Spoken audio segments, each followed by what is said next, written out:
Hello, and welcome back to week 6, which is do the work. Now, I want to take just a second and recall something we talked about all the way back in week 1, and that is this. None of this works unless you do. You have to take some tiny action at the very least on a daily basis if we want to see some kind of different result for our future selves.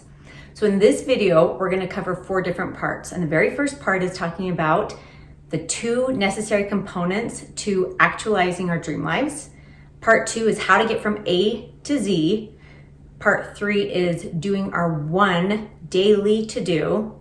And then part 4 is just a bonus. I want to tell you about my fail-proof way of how to do the to-do, okay? So first, let's start by looking at this piece of art that I absolutely love. Okay, look at it for a minute. I want you to try and take in all the details that you can. What do you notice about this picture? What do you notice about maybe what the people are wearing? Where might they be? Who are they with? What are they doing? When I first saw this art a number of years ago, the first things that I noticed were the colors. Even though I really love it because it's kind of muted and kind of subtle, I like that kind of art. It's not very fun to look at. It's kind of drab, right? Their clothing looks really functional and their shoes look super painful and terrible to wear. I love looking at the kid in the corner who's probably been forced to come to work with his mom. I'm guessing they're working at some kind of like wool factory or something. When I look at this picture, it looks like drudgery to me. It looks like women and a few kids mostly working as a means to an end. They're just really trying to put bread on the table here, okay? What this picture is lacking, in my opinion, is vision. Obviously, that's not what the artist was trying to get across or anything like that, but for me, when I look at this, I think of women not living out their dream lives. They are women trying to make ends meet, okay?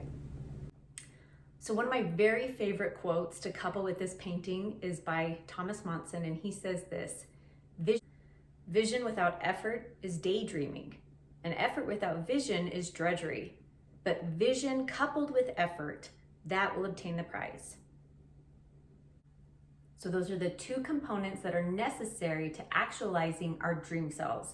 We need to be able to have the vision or the idea of what we want to try and accomplish or try and achieve or try and become.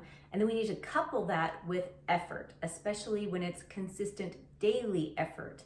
We're going to talk about the to-do in just 1 second, but just again, as a good reminder, if we want something to be different in our future, we have to do something different right now in our current lives.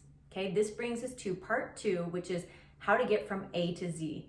Now, often, as soon as an idea lands in our brain, as soon as we become aware of a new idea, especially if the idea excites us, it's probably something new that we haven't tried to do before. If we haven't trained our brains to allow the thought to stay and to kind of nurture and nourish the thought, our brains become really good at coming up with all of the reasons why this thought shouldn't stay, all the reasons why this thing might hurt us if we try and do it, or might embarrass us, or might in some way make life more painful for us. And so our brain is really good at shooing the thought out. As we practice in our stillness and all these other weeks leading up to this week, our job is just to get curious. Let the thought stay. Let it sink down roots. Let's see what comes of this thing. Now, here's something that I'll always tell my brain because I've gotten really practiced at becoming aware of ideas that excite me and kind of light me up. I've also become really aware that my brain often tries to, its knee-jerk reaction is to make this thought disappear so that we don't have to move into discomfort. So a thought that I use to help combat this and to talk back to my brain and to train my brain is this. I'll say, brain, we don't know how to do this thing yet. And that's it. We just don't know how yet. And we're not supposed to. That's the main secret of all of this. We don't know how to get from here all the way to there. We don't know how to go from A to Z, or else we would have already done it by now. This is what makes the thing new and exciting. And the secret and the real pro tip is this: we only ever need to know how to go from A to B and then from B to C. We only ever need to know the next step. And I love that because I always hold on to the thought that I always know the next step. And the same is true for you too. When somebody, whenever I'm coaching somebody and they'll say, but I really don't know the next step, I'll say, no, you just haven't gotten curious yet. You haven't really pressed your brain to tell you and to give you some ideas. So if you're feeling stuck, I'll tell my brain, if I'm starting to feel stuck, I'll say, brain, we totally have a million ways we could do this. Start coming up with some ideas that you think are unlikely or improbable or uncertain. Give me some ideas. And then my brain will be like, well, maybe this could work.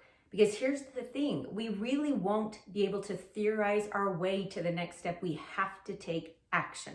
And this is what this whole video is about, is taking action. Action provides us feedback so that we know how to pivot, how to improve, and then how to move forward again. The more action we take, the more quickly we get to the end result. Okay, this brings us to part 3, which is how to pick the one to do today.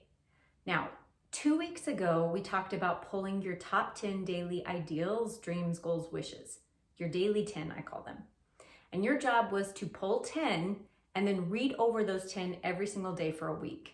Then last week, I had you write down your top 10, your daily 10 as I call them, and then I had you circle the one goal, the one dream that you were going to work towards for the next 3-ish months. Now, I want to take a moment here and tell you, my husband, Nate, he wrote out a daily 3 for a long time. He hated the thought of a daily 10. I don't even know if he now does a daily 10. I know he moved it up. He was at daily 3 and then he moved it to a daily 6. I think he might be at like daily 8 right now. And he might cap it at daily 8 and never go beyond that. I told you last week why I like to do 10. I love seeing the fuller, bigger picture. I love when I accomplish or reach one of my goals and I move them off the list and I bring something else from my future 5-year plan onto the daily 10. I just love being reminded of it. It inspires and motivates me. But having said that, if you only want to do 2 or 3 to begin with, please do that. Do whatever thing is going to allow you to be the most consistent, okay? Because journaling on a daily basis, as we talked about last week, it has so much power to it. And our goal is to just make it small enough that we can be consistent on a regular enough basis, okay? So for me now, as I said before, it takes me like 2 to 3 minutes tops to write out my daily 10, circle the one I'm working on, okay? Our homework for this week, are you ready for it? So you're gonna write out your daily 10 and you fill in the blank for whatever number that's gonna be for you. And then you're circling the 1 and we are circling the exact same one every single day until we reach this goal. I have been circling number 4 in my journal for 10 months now. Sorry. I've been circling it every single day. It's to write and record these courses and complete each of their corresponding success sheets. Every single day, I work on this goal. And it has filled me with so much purpose. I love being a wife and a mother. I love that part of my life. And this thing, though, has added a whole other element of happiness for me because it feels like something that only I could offer to the world. My own unique take on these ideas, many of which are other people's, I've just organized and ordered into my own expression, my own way of doing things. So I've been circling number 4 in my daily 10 for 10 months now so that I can stay on track. You'll notice I don't even have my microphone today, and instead I have my AirPods because just as I was going to film this thing, the microphone snapped off. But I'm determined and I'm set to accomplish this and finish this by the date that I set for myself, which is December, okay? So that was a little side note there. Your job today, you're gonna write your daily 10, you're gonna circle the one that you're working on for at least the next 3 months, and then at the very end of that list of 10, you're gonna write 2 words, to do. You're gonna give yourself one simple bite-sized task that you can do on a daily basis. And I'll always tell people when they're starting this out, if you are not in the daily habit of working towards your goals, you need to make it so small that you could hit it on your worst days. So remember, the big life changes come from small, consistent daily actions. So in order to realize our dream selves, we need to do these 3 things. We need to make it actionable, we need to make it measurable, and then we need to chunk it down to make it manageable. Okay, let me give you an example of something that I was working on last year. Last year, I was working to become a paid public speaker. It was the goal that I was working towards for at least like 12 months, I think, 10 to 12 months. And what I ended up doing was I was either writing a speech or I was applying for speaking positions. Most of the time, really, truly, I was just creating and crafting speeches. I was trying to think of, if I had a crowd to speak to, what message would I want to share with them? And one of the places that I applied to a women's conference. I applied for that last April. And a couple weeks after I applied, I was notified that I was going to be one of a handful of speakers there. And the conference was going to be in September. And so all 6 of those months, I had to give them 3 different topics that I could speak on.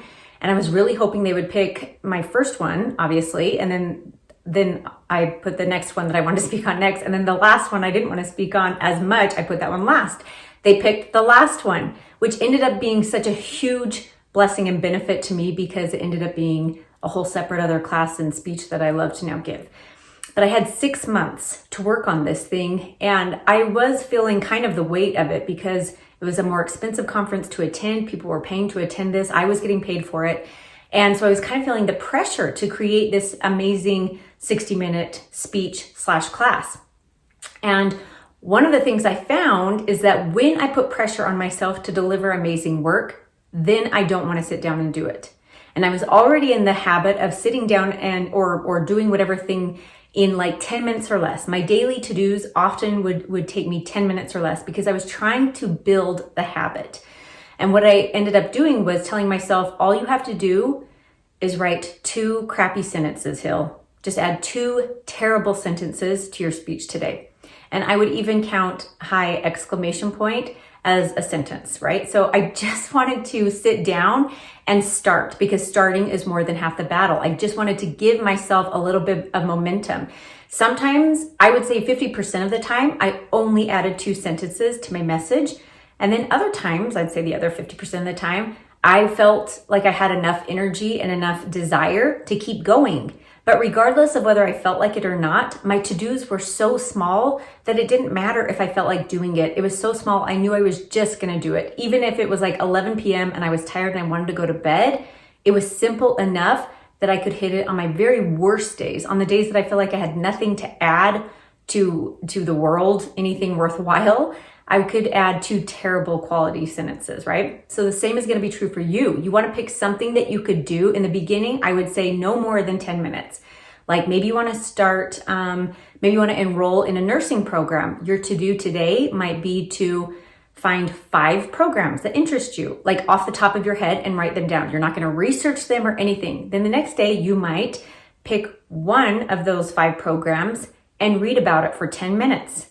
And then that's it. And then the next day you might read about the next one. I mean, there's so many different ways to move from A to B and so on and so forth. You just have to start getting into the habit of coming up with one small thing to do every single day. It gets the ball rolling. It is its own energy force. It's really, really a cool thing once you start it, okay? So this brings us to our last and final part, which is part 4.